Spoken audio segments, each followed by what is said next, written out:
I am here with Moish today, and if you guys don't know about him, you will very shortly.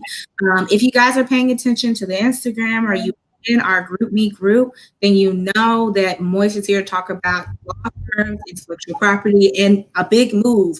And big moves isn't necessarily like, being on the map. He actually had a huge move for where he had to go to where he is now. So that's something that's really important if you're thinking about moving or getting forward or going past.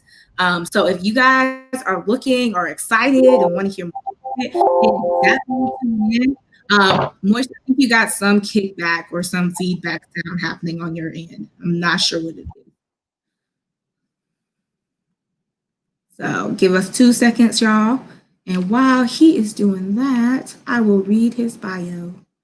So he is a partner at Falcon Rappaport and Berkman PLLC, where he chairs its intellectual property practice group. He focuses his practice on helping businesses build and grow their brands through U.S. and worldwide trademark prosecution and enforcement, including litigation before the Trademark Trial and Appeal Court TTAP. He also handles additional IP business law matters for both business transaction and litigation matters. So for my firm, people are also watching this is the information for people you can call on that might be very helpful if you have something to refer on. So Moish is that person, and he can really try to elevate and help you understand. But before we get to that, you know what I like to do. So Moish, the question's gonna appear on screen as well. So make sure you guys are all paying attention. But I think it should appear on the screen. I can get it to what is happening here. Hopefully you can hear me all right. It was when we were having yes. Now. It's all right? Yes, I can hear you. I just don't know why I'm not allowed to share anything on the screen right now. That's so weird. Okay. Can you see that? Who are you and what do you do? So tell that. And what you do from your perspective. Make it fun. They don't know. But how do you introduce yourself in the cocktail parties and make people understand who you are without being all, I'm Moish, I'm a lawyer. So how do you make it fun? How do you tell people what you do? Well, first, Nina, thank you so much for inviting me and having me on. I really appreciate it. My name is Moish Peltz. I'm a partner at Falcon Rappaport and Berkman, and Nina kind of read my bio and the way I like to phrase it, but I help businesses, entrepreneurs, small businesses build and grow their brands. And so that is everything from a single trademark to up to contested litigation and everything in between. Help companies strategize about not just the IP, but things that are more on the business end. And that's what gets me excited, is helping entrepreneurs, small businesses grow and get to that next level. And that's basically it. And then, yeah.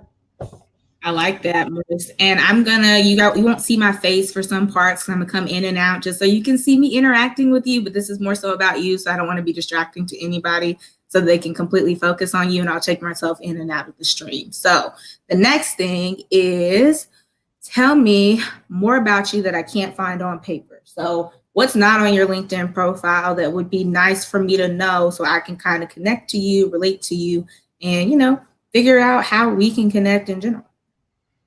Yeah, so like everyone right now, you can see I'm broadcasting from my kids' room. I'm a parent of a 2.5-year-old and a 6-month-old, and my wife and I are both attorneys working from home full time, managing the kids, and it's been challenging but exciting and something that look, I get to see them way more now than I did before, but that's part of the challenge of being an attorney now, not just for the last 9 months, but managing schedules, working with kids, helping grow professionally, but also growing personally and that sort of thing. So ouch point, let's get real.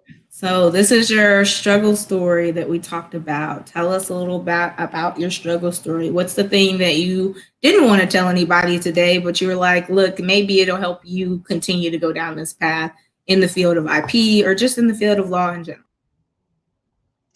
Yeah, so that was something, you alluded to it in the title of the presentation. which is a big move. I out of law school was pretty fortunate that I landed at a small boutique IP firm down in Miami, Florida. I went to school at University of Florida. Go Gators! Sorry, Nia. I'm sorry. Okay. You're not hurting my feelings at all. I'm a Howard University alum first and foremost. So as you can see, my alum are in the presidential seat right now. So I'm okay. I'm okay. I'll be all right. But I kind of I worked at a firm for about 5 or 6 years down in Miami, and they were wonderful to me, and I learned everything I could. But I felt I stalled out at that point in my career, and I just wasn't growing the way that I was hoping to. And so my wife and I decided to, separate from that, to move up to New York as we were getting ready to, start our family. And it was pretty challenging for me for about a year there in terms of finding out what my next step was going to be, and how I was going to navigate my career from being at a small IP firm and in Miami to trying to expand the type of work I was doing and find something that I wanted to do in the field of law up in New York. So it took me a little while, and thankfully I regrouped with a friend of mine that was up in New York that had started his own firm. And so it was a little bit of a leap of faith. And, we started when it was just, 3 or 4 of us. And that was about 2016. So almost 4 years ago now. And through a merger and combination of firms, we're now at like 25 attorneys. So it's been a bit of a whirlwind, but, it all started from a place of like, I'm working at a firm. This isn't exactly what I'm wanting to be doing right now. What can I do to improve my situation, to be entrepreneurial, to work at a smaller firm, to start growing my own practice, to now where we're starting to feel that we're a little bit of a bigger firm now. So that's good. And then the next question I have for you, this is a fun one that I love to follow up the other question with, is what drives you to transform your experiences into something positive? yeah, I think I'm a pretty good-natured, fun guy, and sometimes that gets in the way of, I do a lot of litigation, and you got to be the bad guy in the room and stand up for your clients. But I think it's just that it's wanting to do good for your clients, wanting to do excellent work, wanting to build my own practice and kind of make a name for myself. So been working really hard on that, and it's difficult, and every day is a challenge, and you learn something new every day. But it keeps you on your toes and keeps you excited, and you get to discover new things and do good for your clients. So that's what's driving me. Awesome. The next one is the fun part. This is your fun tip that you like to kind of use in meetings or whatever it is you tell your clients so that they understand that you don't just, have a law degree or a law license, but you use it to try to help and educate people. So what's your tip that you've learned from your years of practice in the intellectual property industry that you would want to share with somebody so they can take something away from what it is that you add as value to your clients?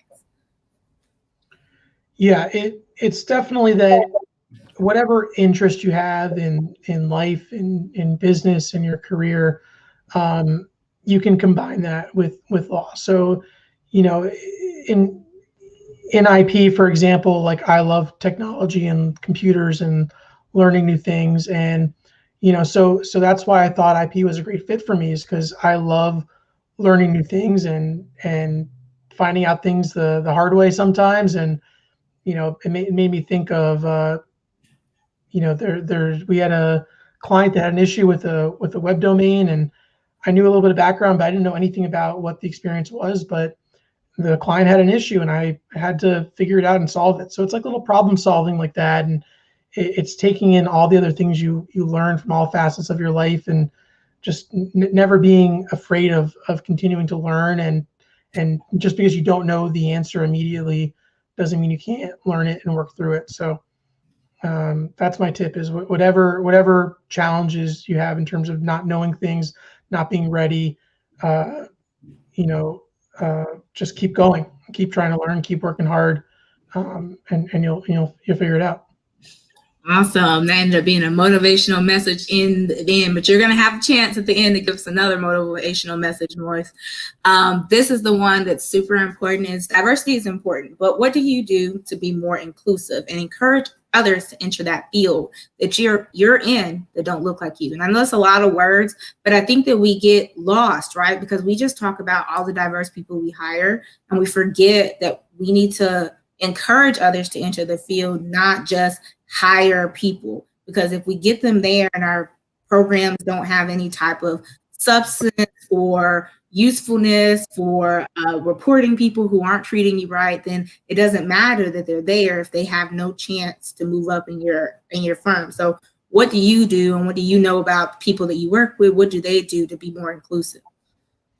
Yeah, absolutely. And that's, really, really important. And, I think it starts, as you said, from, it's not just what you do to hire people. It starts, I try and stay connected to my law school, and to, meet people that are coming out of there and that are looking to move up to New York. So it starts there.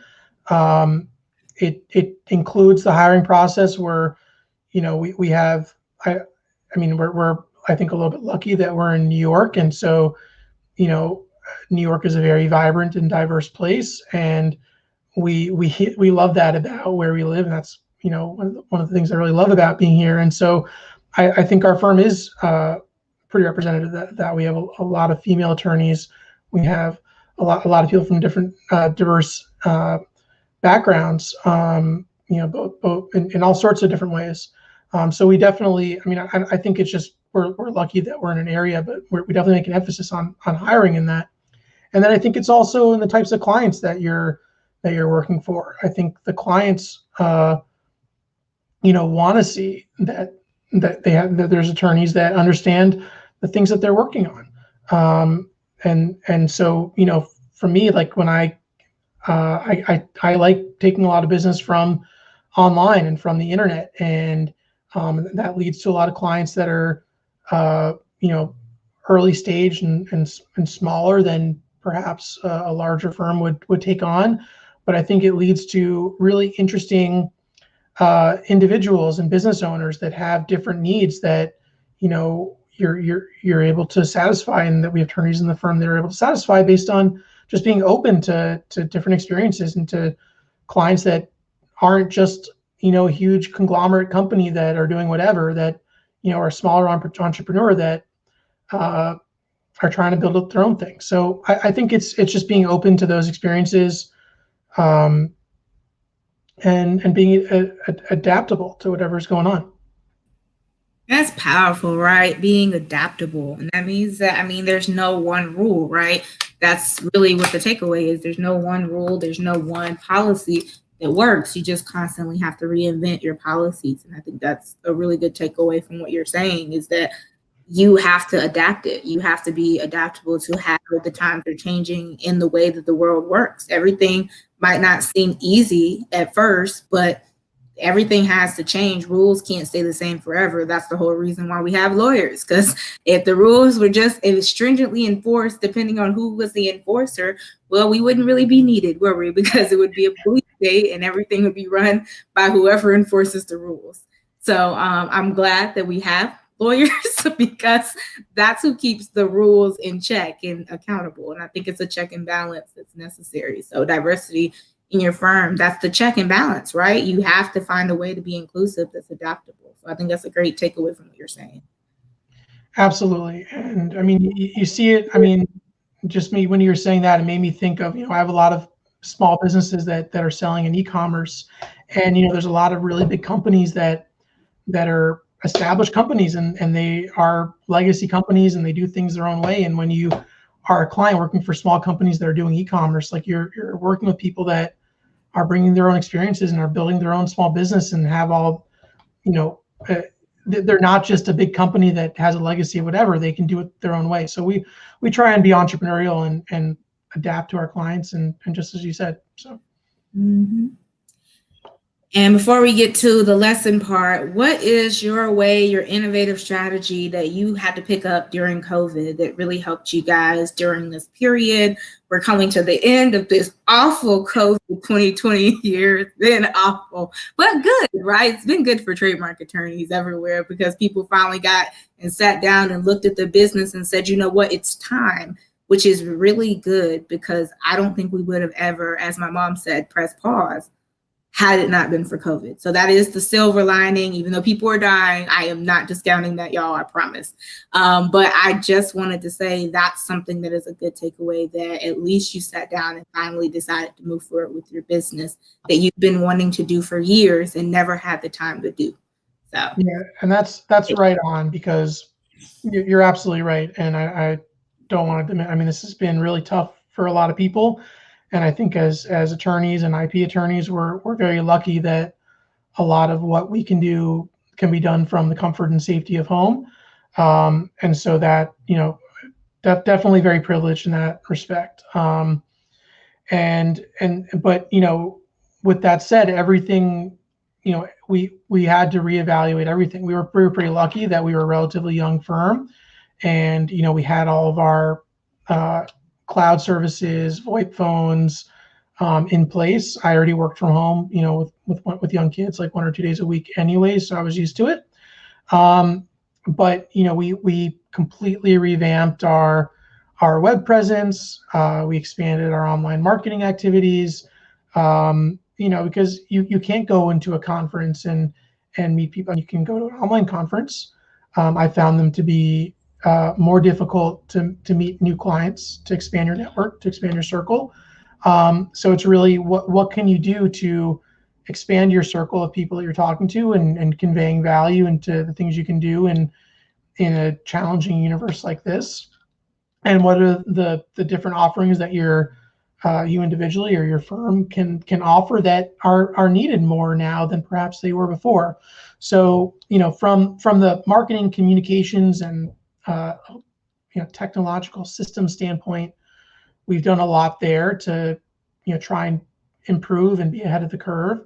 And then in terms of, you know, substantive legal offerings, we've had to adapt there too. We one of the other practices at our firm is a tax practice, and we had to learn, you know, all the CARES Act and PPP, and, you know, that's not really the core of what I do. But, you know, I'll tell you, in April and May, when things were getting pretty quiet and slow, I was pitching in on that stuff, and I was reaching out to clients and saying, hey, I know you don't have any trademark work right now, but what are you doing about government programs? Are you getting financing? Is there anything we can do to help you?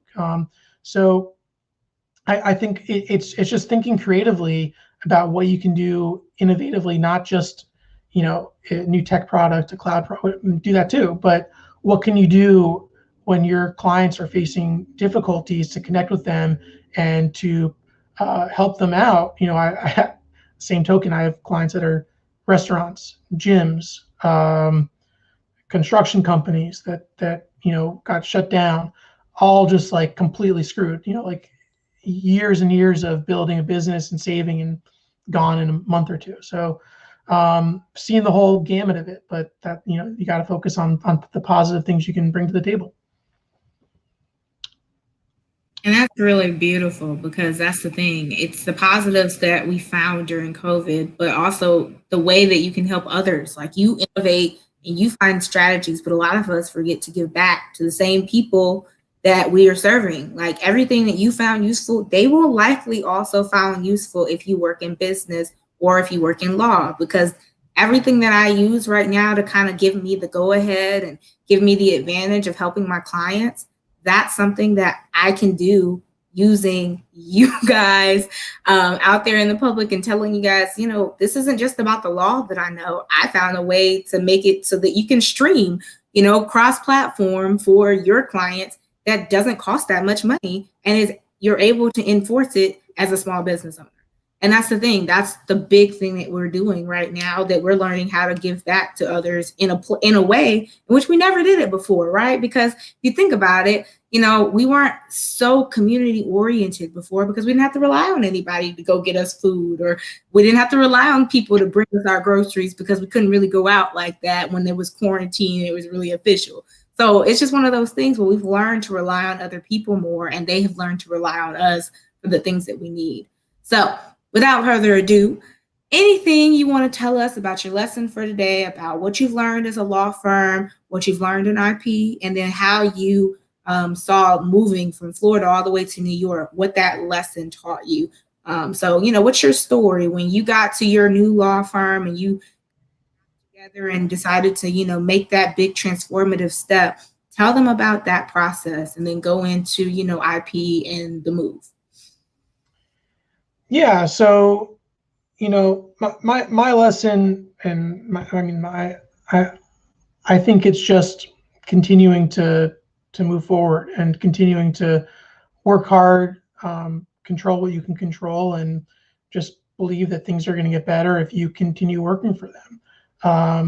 So when I moved to New York, um, I took a riskier job. I was at a firm where, I was paid a straight salary, and I was given an hours requirement and a nice office, and that was it. And there was no expectation that I go out and get business or anything like that. And so, my new job was quite the opposite, where, my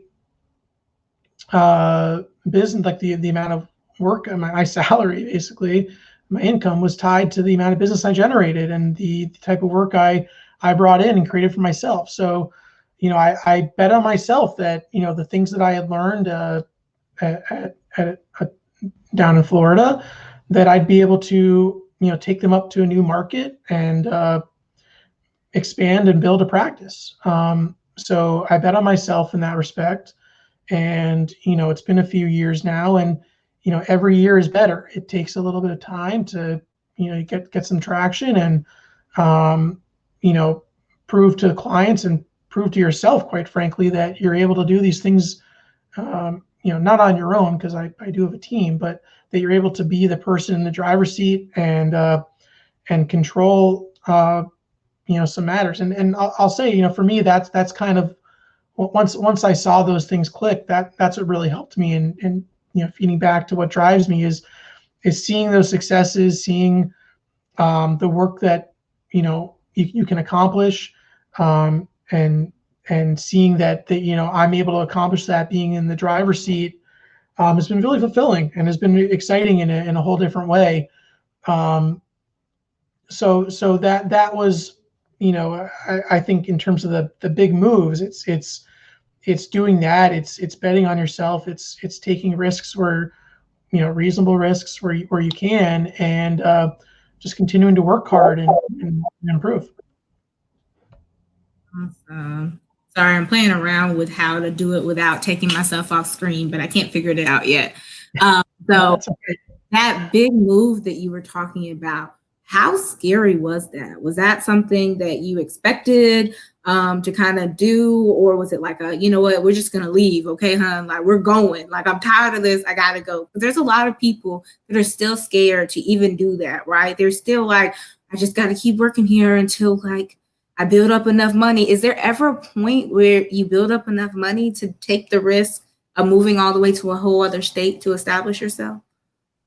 Yeah, I mean, you're right. It wasn't like one or the other. It was both. It was like, careful plotting, and then, like, at some point you just got to take the leap, right?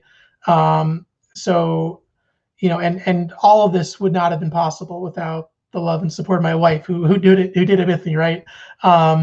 So, going back to like 2015, we were both in a similar position where we weren't, we were very lucky with the positions we were in, but weren't thrilled and wanted to be in New York. And so we did save up. We basically secretly took the bar because neither of our firms knew what we were doing or why.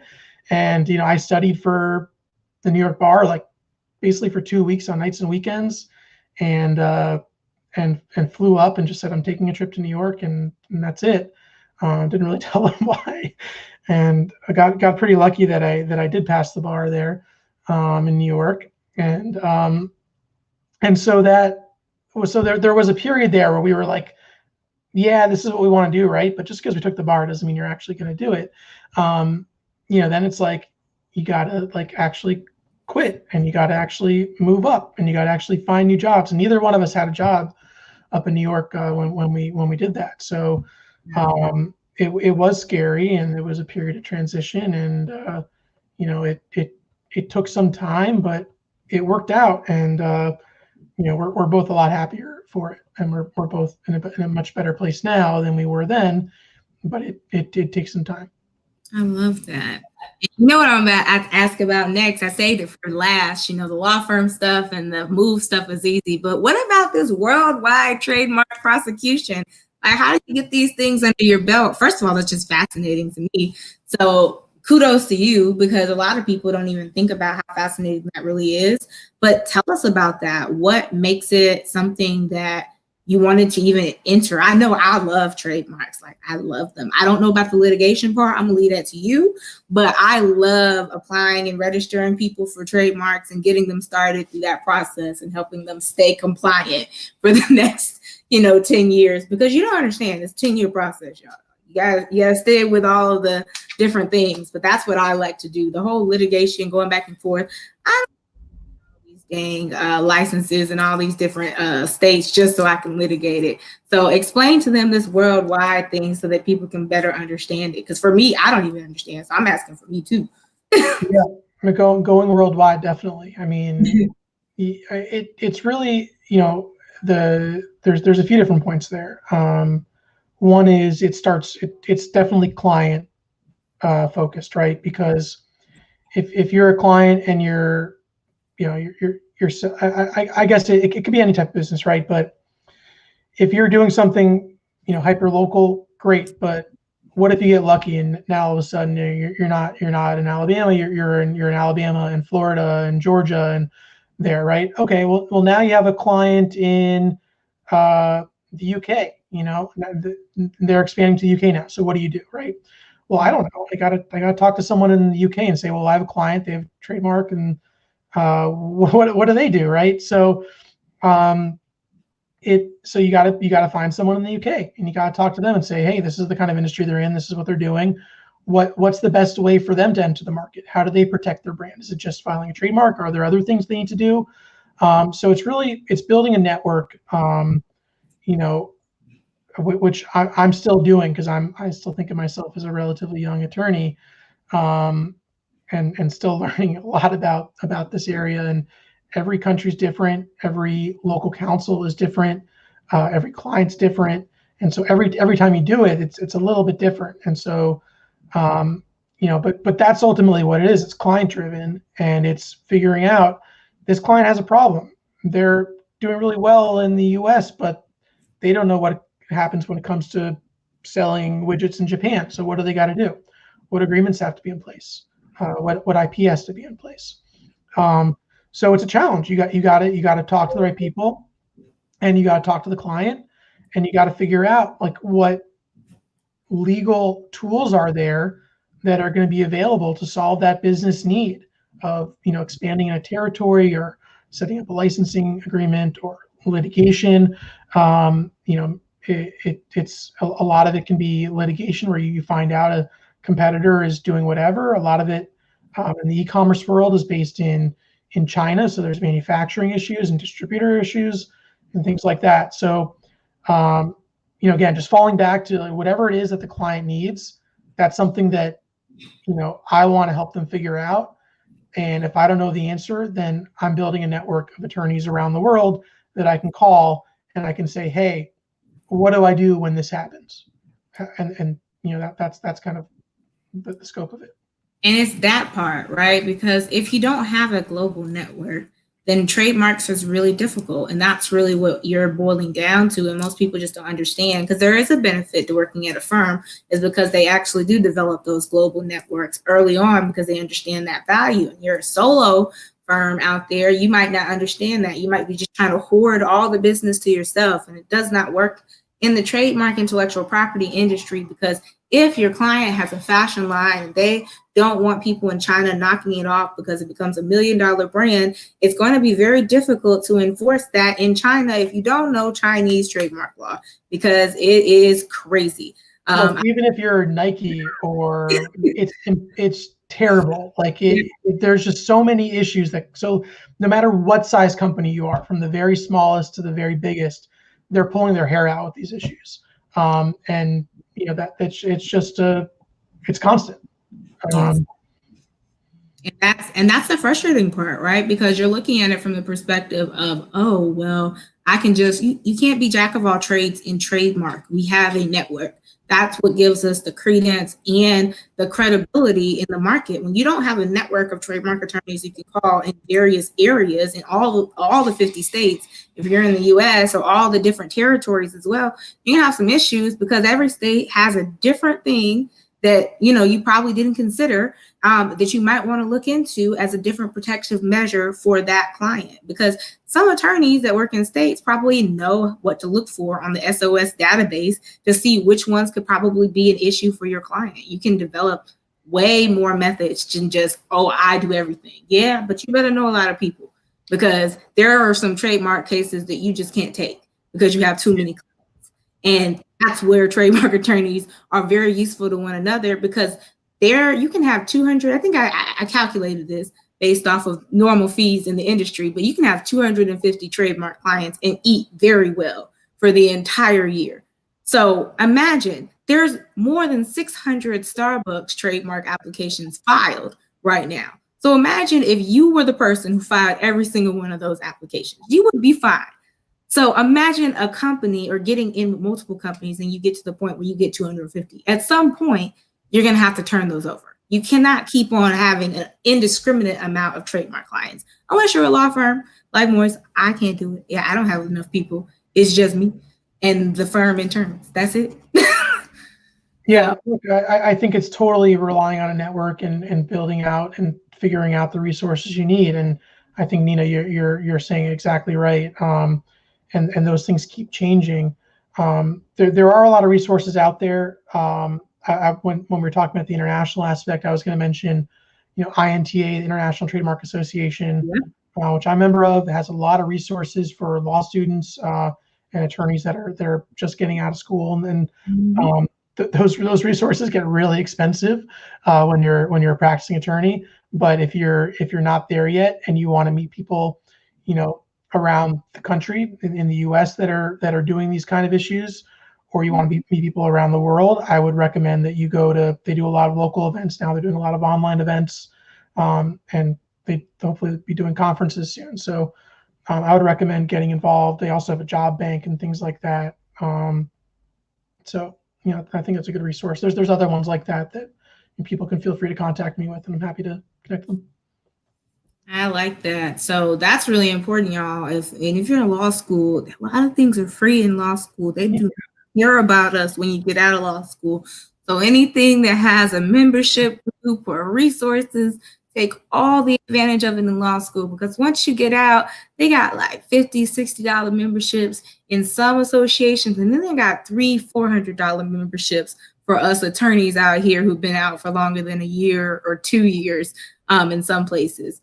So they don't care about us once you get out here, and you have to pay these membership costs annually, and they all come out in October for some reason, in November, and they all hurt in October and November just the same. So what I will say is, if you guys are listening to Morris, he's telling you about an international trademark resource center that most people utilize if you're in the industry. So that's something that you should really think about. It's INTA.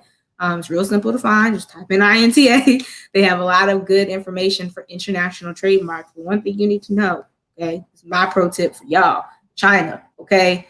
Go look up Michael Jordan and how long it took for him to get Kyokudan down, okay? It took 8 years.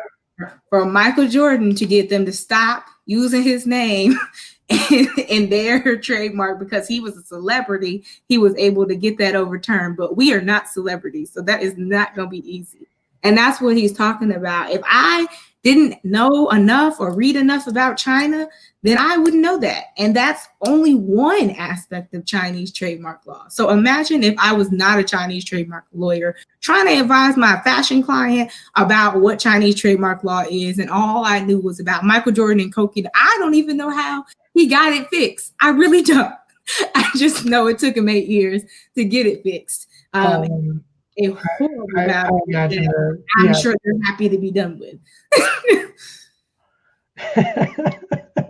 So yeah, that's a really good example of one that is just crazy, and you're right, probably took him 8 years. And so, well, it's Michael Jordan. How can anyone else take that? But that's that's what they do. All right. So those are y'all's 3. He said that you can still do firm jobs, y'all. So if you want to work in a law firm, you can. If you want to move from one place to another place because it's not working out, you can still do that. And if you want to go into intellectual property, you can do it globally. And those are things that are takeaways, key takeaways from what he's talking about. So you can do a firm job still. It is not the devil. It's not going. There are places and things that you guys can put together in your firm so that you can make it an inclusive practice for you and make it more you driven. You don't have to drive the big law firm train, but you can drive some law firms that become a community basis for yourself. So there is a way to still establish yourself in that respect. If you're unhappy, go, leave. That's okay. That's what I learned from Moish when he told me he left Florida and went to New York. First of all, how you leave the South, but Florida's not the South. We don't claim them. I'm just kidding. Don't get me Florida.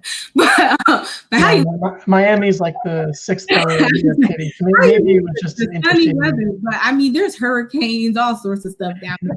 I can see the people leaving, but then there's snowstorms in New York. So but you know what? I mean, I would prefer a snowstorm to a hurricane any day of the week. So I'd rather be snowed in than my house be in shambles from a hurricane. So I'm gonna go with the snowed in part. I can understand that. So the other question that I have after this great walkthrough informal is, what can you improve on? This is that part where we kind of soul search and like, from what you've seen so far that you've done, what is it something that you can improve on in your field that you want other people to understand that we don't got it perfect? Just because, we did make mistakes before, now people think, oh, you never make mistakes. No, we still make mistakes. So what's something to improve on everything? I mean, job of this year? I mean, what can't I improve? Everything it's really tough, and you constant improve. Every time you do something, you got to do it better. And every time you look back at something you did a few years ago, you're like, oh, I can't believe I did it that way. What was I thinking? So that, I mean, just in terms of work product, and every time you encounter something, you do things more and more frequently, and you get better at them. That's how you learn. You learn by doing, and you learn by talking to people and figuring things out, and having conversations like these with Nina and other people in the field, and just every time you do something, you learn more.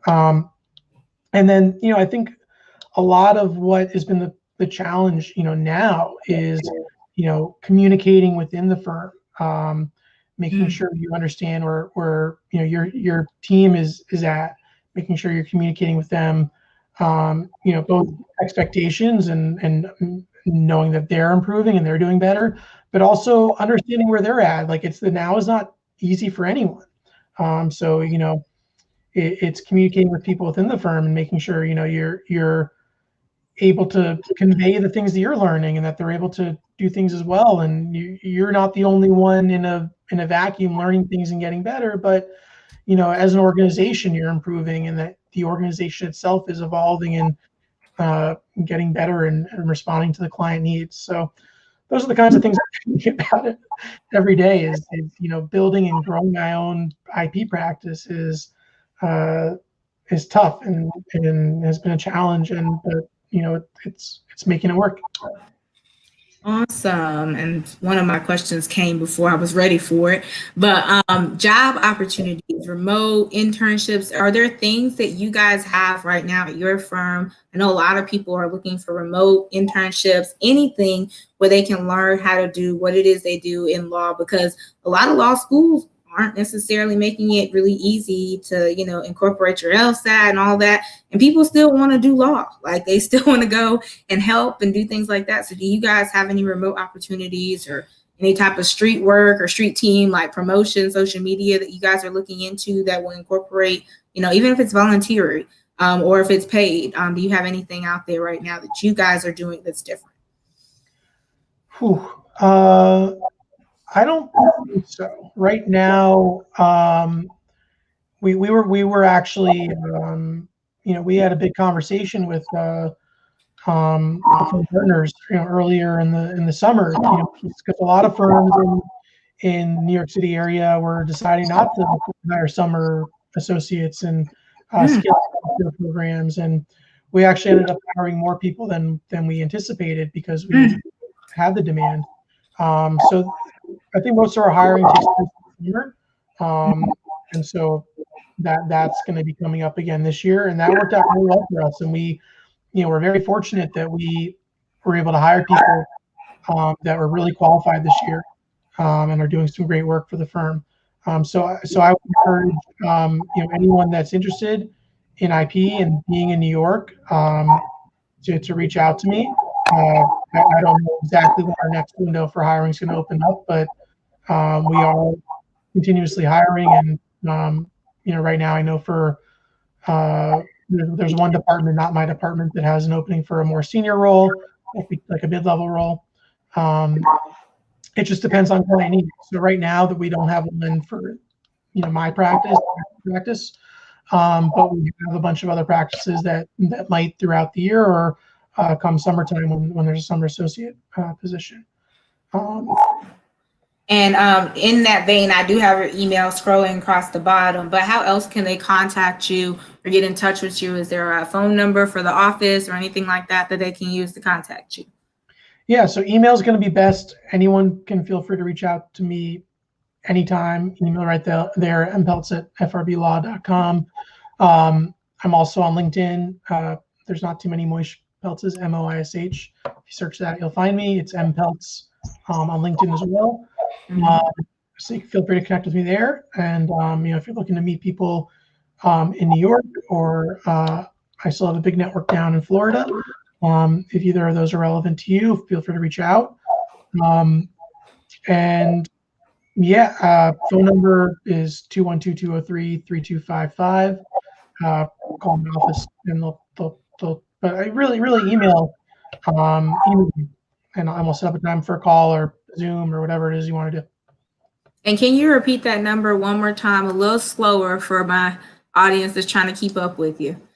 The New York pace, 212-203-3255. Awesome. And I told you it was going to have a motivational message at the end. So this is the last one of the last two questions. So what's your message to kind of motivate people to enter this field, to chase this path of going into firm work, chasing big moves, or going into IP? What is your motivational that you think would really inspire people to enter this field? Yeah, I think it's never been a more exciting time to enter the field of IP. I think especially with a lot of the work we're doing in trademark work, Nina, as you know, Mhm. it's continuing to grow. Every year there's more and more trademark filings, there's more and more litigation, there's more and more competition, there's more and more new businesses that are opening up, that are trying to find a way to navigate an increasingly more complex world. And they need attorneys. They need attorneys that understand their needs, that are responsive to, underserved minority communities. Um, it's the work is there. There's a huge demand for it. People want it. People want attorneys that are going to be able to help them and respond to them and be pleasant to work with. And so, if that's something you're interested in doing, I would say go for it. As you know, Nina, like it's a field where You know, I don't want to give the sense that like anyone can do it, because it is difficult and there's a lot of moving parts, but anyone can learn it. It's a learnable field. It's difficult, it's challenging, but you can learn it. You just need to work hard and find people to learn from, and you know, continue to grow and do it. So that's my motivational message, that if you want to be in this field, I'm confident you can find a way to do it. You just got to work hard for it. Awesome. And I added this last question, so you have one more question after this, I promise. But this Black-owned business upsurge that's happened during this time, how are you finding that they know or are aware of the trademark protections that are out there right now? What I found is that they aren't, but I was trying to see if you guys have noticed that a lot of the times they're the ones that are taking advantage of the most, because they built a brand, and somebody that's not Black-owned finds that brand and finds a way to utilize it in a way that's branded and gets it trademarked.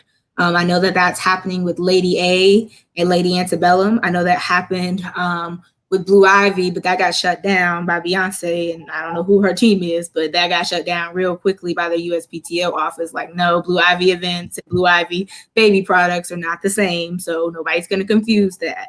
But do you find that they don't know when they start these new businesses? Because I've seen that happen. Is there are a lot of Black-owned businesses that are on upsurge right now, but do you see them having any type of issues going forward in 2021 protection-wise that would be good, or good advice that would help them protect themselves a little bit better, besides the trademark stuff, but something that would be good for them to even consider, at least thinking about trademarks? Because no one really taught me when I was younger to trademark anything. I didn't even recognize trademarks until I got out of the field and started picking up Starbucks cups and looking at the registered R next to the emblem. And I had been in practice for about a year. So I didn't even notice these types of things and found it in public. So what do you say or try to do to kind of make sure that you're prioritizing, at least informing people that they probably should consider it, or protection, or have y'all done anything that might help them understand the importance of trademarking?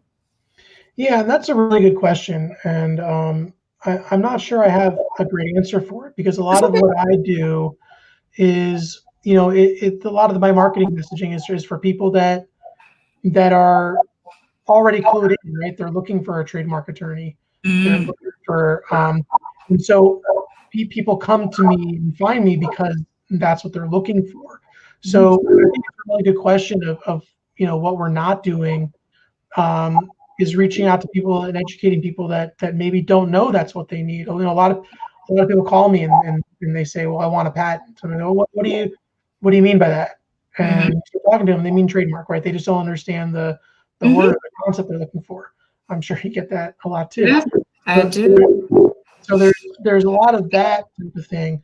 But I think what you're getting at is how do you be more community focused and more outreach focused, and I think that's what it is it's finding the community that you want to be involved in, you know, whether it's a Black or Indigenous or minority or whatever it is community, and reaching out to them because of your association with them, not because you want them to sell services, but because you're genuinely interested in their needs and what their challenge is, and educating them. And so that's something that I've been doing some of, but you know, honestly, with the pandemic, it's really hard to, you know, to meet new people and to meet new groups and to break into new communities.